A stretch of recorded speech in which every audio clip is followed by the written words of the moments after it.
யாராக நல்லவர் தான், மக்களை நன்மைக்கு கொண்டு வரணும்னு ஆசைப்பட்டவர் தான்.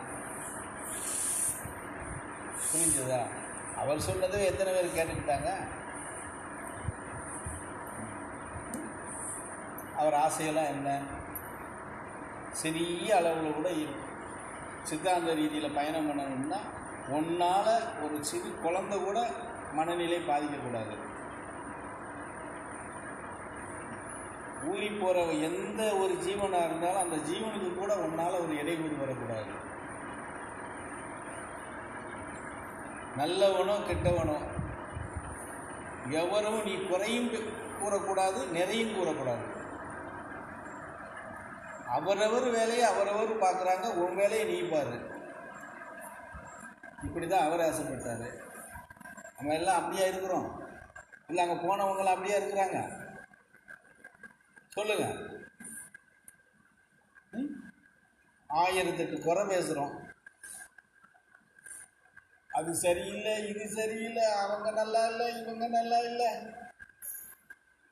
என்னமோ சொல்கிறவங்க இவங்க எல்லாம் நல்லாவே இருக்கிறது மாதிரியும், சுத்தமாக இருக்கிறது மாதிரியும், மனநிலையில் அப்படியே ஒரு கற்பூரம் ஏற்றி வச்சா அப்படியே அணையாமல் எரிகிறது மாதிரியும் பேசிகிட்டு இருக்கிறோம் எல்லாரும். அப்புறம் கணக்கம்பட்டியார் கொள்கையை எப்படி கடைப்பிடிக்கிறாங்கன்னு சொன்னால் அதை எப்படி நம்புறது? சொல்லுங்க. கணக்கம்பட்டியார்கிட்ட இருந்து எல்லா இதுவும் விடுத்து அவரை வச்சு பொழைக்கிறவங்ககிட்டே அந்த எண்ணம் இல்லை. அவனே புறம் பேசிக்கிட்டு இருக்கான், கெட்ட கெட்ட வார்த்தையில பேசிக்கிட்டு தர்றான், கண்டவனெல்லாம் திட்டிக்கிட்டு தர்றான். அப்புறம் அவர் கூடவே இப்போ இருந்து மண்ணள்ளி போட்டு கல்லள்ளி போட்டு உருண்டு பிறண்டு வந்த அந்த குப்பைகளே அப்படி இருக்கும்போது பின்ன பார்க்காத மக்கள் ஓய்வு எப்படி இருக்கும்? அவங்க எப்படி அவங்க வந்து சீர்திருத்தம் ஆயிடுவாங்க.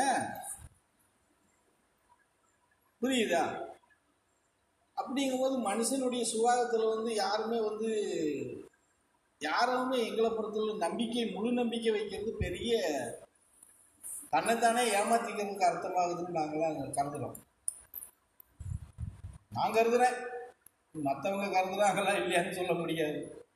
ஏன்னா மற்றவங்களை ஏமாத்துறதுனால அவன் அதை கருத வேண்டிய அவசியம் இல்லை. இல்லை, நம்ம யாராவது ஏமாத்தினாத்துனா நம்ம அதை பற்றி இருக்கணும். நான் இப்படி சொல்ல போனால் நானே ஏமாறுறது மாதிரி கருதுறேன். நான் இவங்க மேலே நம்பிக்கை வச்சோ, அனுதாபப்பட்டோ, ஐயோ பாவப்பட்டோ, இவங்களை செயல்பாட்டு கொண்டு வரணும் அப்படின்னு நம்புறதோ எல்லாமே வந்து எனக்கு ஏமாளித்தனம் தான். அதை தாண்டி ஒன்றும் பெருசாக சொல்கிறதுக்கெல்லாம் இல்லை. ஆமாம், சும்மா சொல்லிக்கலாம். இருக்கிறோம், ஏதோ போய்கிட்டு இருக்கிறோம், வந்துக்கிட்டு இருக்கிறோம்னு சொல்லி இருக்கிறது வரைக்கும் நான் சொன்ன மாதிரி ஏதாவது ஒன்று கொஞ்சம் காலத்துக்கு நடைமுறையில் இருக்கட்டும்ப்பா அப்படிங்கிற மாதிரி, அந்த நடைமுறையிலேயாவது இருக்கட்டும்ங்கிறதுக்காக பயணம் பண்ண வேண்டியது. ஆமாம். அப்புறம் என்ன, அப்படியே இந்த பிரதேசம் போனதுக்கப்புறம் அப்படியே இதை எடுத்து என் நிலை நிறுத்தி அப்படியே தூக்கி பல்லாக்க தூக்கி செமந்துருவீங்களா நீங்களாம்? சொல்லுங்க பார்ப்போம். தூக்கி செமக்கணும்னா கூட எவ்வளோ பக்குவம் வேணும், எவ்வளோ அமைதி வேணும், எவ்வளோ நிதானம் வேணும். நம்மகிட்ட இருக்கு அதெல்லாம்? சொல்லுங்க பார்ப்போம். ஏதோ கொஞ்சம் நாளைக்கு மினிக்கிட்டு இருக்கோம், அவ்வளோதான். ஏதோ மினிங்குதோ, நம்ம ஒரு பூச்சி பிடிச்சி கிடக்குதோ, ஒவ்வா அடைஞ்சு கிடக்குதோ, யாருக்கு தெரியும்? எத்தனையோ அந்த காலத்தில் மன்னர்கள் கட்டின சிவன் கோயில், எத்தனை கோயில் இன்றைக்கி பூட்டி தான் கிடக்கு, பராமரிப்பு இல்லாமல். அப்போ இதெல்லாம் எம்மாத்திரம் போகிறது?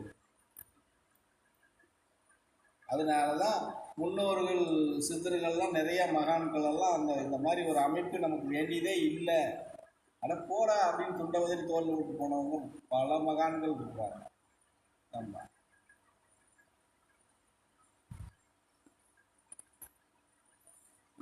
ஆசைப்படலாம், அப்படி வந்துடலாம், இப்படி வந்துடலாம், அப்படி வச்சுக்கலாம், இப்படி வச்சுக்கலாம். நம்ம இருக்கிறது வரைக்கும் வச்சுக்கிறோம்.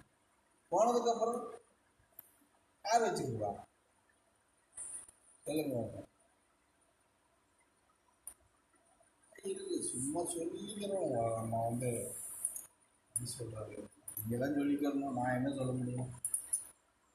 நான் பெரிய ஆன்மீகவாதி அப்படின்னு சொல்லிக்கிடலாம். இப்போதான் எல்லாம் சும்மா பண்டாரம் கூட ஆன்மீகவாதின்னு தான் சொல்லிட்டு தர்றான். திருப்பண்டாரம் கூட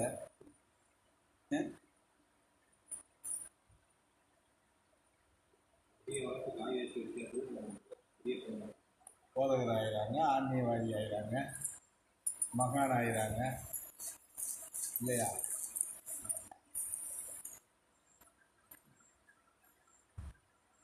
எந்த ஒரு சிறிய இதுகிட்ட போனால் கூட எப்படி சொல்கிறது, ஒரு கோயில் பூசாரியை கூட எங்கேயாவது கூட்டிகிட்டு போகிறான்னு வச்சுக்கோங்க, ஏதோ ஒரு இதுக்கு கூட்டிகிட்டு போகிறான்னு வச்சுக்கோங்க, அவர் செலவு போட்டவங்கள கூட்டிகிட்டு போகிறது இல்லை, நீங்கள் செலவு பண்ணால் தான் அவர் வருவார். அதானே இருக்கு நடைமுறையில்.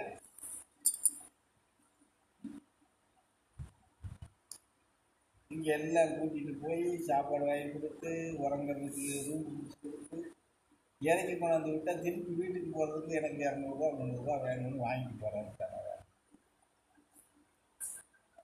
அப்படி எந்த ஜாமியாரியாக வச்சுருக்காங்க சொல்லு?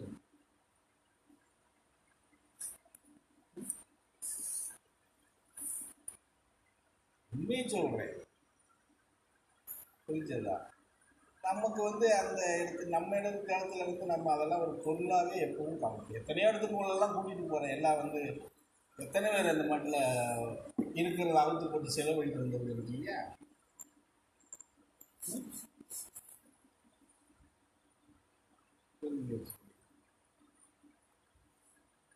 காரணம் என்னன்னா, அதுக்குன்னு ஒரு காரணம் இருக்கு. அளவுக்கு யார் கையிலையும் பெருசாக கான்ட்ரிபியூட் ஒரு புழக்கம் இல்லாத சூழ்நிலை 1-2 பேர்த்து இருந்தாலும் அது பெருசாக வெளிப்படுத்தக்கூடிய குணம் மனநிலை இல்லை. நம்ம ஏன் அதை செய்யணும்? 4 பேர் கூட நம்மளும் இருந்துட்டு வந்துடலாங்கிற மாதிரி எண்ணத்தோடு இருக்கிறவங்கள்ட்ட ஆன்மீக பயணத்தை எப்படி பெருசாக பிடிச்சிட்டு போயிடுவாங்க? ஆன்மீகத்தில் இறக்கவும் செய்யணும், கஷ்டப்படவும் செய்யணும். நானே கஷ்டப்படுறேன், நான் என்னத்தை இறக்க அப்படின்னா பேசாமல் பற்றிக்கிட்டு அமைக்கிட்டு வீட்டில் முடியாது, ஒன்றும் செய்ய முடியாது. சரியா?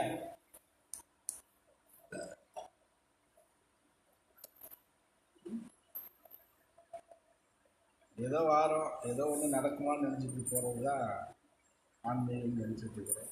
அது பக்தி. இங்கே போனால் ஏதாவது நடந்துடாதா, அங்கே போனால் நடந்துடாதா, அந்த சாமியை பார்த்தா நடந்துடாதா, இந்த சாமியை பார்த்தா நடந்துடாதான்னு ஏன் நம்ம சுற்றிட்டு தெரிய வேண்டியதான். சரியா? எங்கேயாவது ஒரு இடத்துல நிலையாக நின்று நம்ம காரியத்தை சாதிக்கணும், நம்ம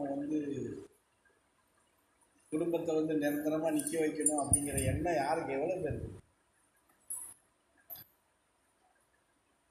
சொல்லுங்க? இங்கே இருக்கிறவங்களுக்காவது யாராவது 1-2 பேருக்கு இருக்கிறதா இருந்தால் கையை தூக்கிங்க பார்க்கலாம். இப்படி தூக்கிட்டா இருக்குன்னு அர்த்தமா?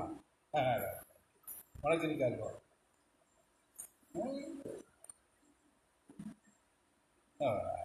எப்படி இருக்கு சொல்லு, கொஞ்சம் விளக்கம் சொல்லு எனக்கு.